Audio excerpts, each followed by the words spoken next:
যেটা নবদ্বীপের ওপারেতে যে সহজিয়ারা বলছে এটা গৌরাঙ্গের জন্মস্থান, ওটা একটা ইঞ্জিনিয়ার সাহেব প্রমাণকে বলে দিলেন এটা। কিন্তু ভক্তিবিনোদ ঠাকুর, জগন্নাথ দাস বাবাজি মহারাজ তারা সমস্ত প্রমাণ অনুভূতির সঙ্গে দেখেছেন। ভক্তিবিনোদ ঠাকুর জিজ্ঞাসা করেছেন যেসব মুসলমান ভাইয়েরা সেখানে থাকতো, বলছেন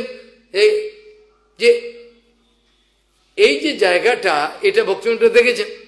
মুসলমানদের জিজ্ঞাসা করছেন, তারা বলছে এটা একটা আজব জায়গা, এখানে আমরা অনেক চাষবাস করার চেষ্টা করি, কিচ্ছু হয় না। এই মুসলমান ভাইরা ওরা বলছে, বুড়োগুলো বলছে আমরা অনেক চাষবাস করার চেষ্টা করি, কিছু হচ্ছে না, কোনো ফসল কিছু হয় না, খালি তুলসী হয়। এটা বলছে জগন্নাথ দাস বাবাজি মানে 125 বছর বয়সে যে নড়তে পারেন না, এরম বসে থাকে, সে ওখানে নাচছেন বাচ্চা ছেলের মতো, ও উঠে যাচ্ছেন সোলার মতো। বলছেন এটা গৌরের আবির্ভাব স্থানকে নির্দেশ করলেন। বৈষ্ণব সার্বভৌম, সার্বভৌম সবাই নাম পায় না, সবাইকে সার্বভৌম নাম দেওয়া হয় না। সার্বভৌম নাম কাকে দেওয়া হয়?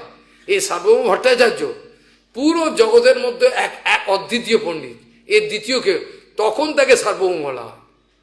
তাহলে জগন্নাথ দাস বাবাজি মহারাজকে বৈষ্ণব সার্বভৌম বলা হল, এটা তাহলে কি বুঝে দেখুন। জগন্নাথ দাস বাবাজি মহারাজ সার্বভৌম মানে যেখানে যত সম্প্রদায়ের যত বৈষ্ণব আছে প্রত্যেকে একে চরম সম্মান করতে বাধ্য। আমাদের ছিল বনগোস্বামী মহারাজকে 4 সম্প্রদায়ের আচার্য নির্ণয় করা হয়েছিল।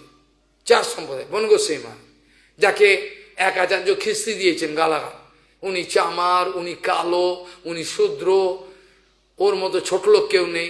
আবার নিজে নরকে গেছেনও, প্রতিবাদ করে করে তো শেষ কোনো একটা আচার্য আসেনি। আমি সেদিনকেও বললাম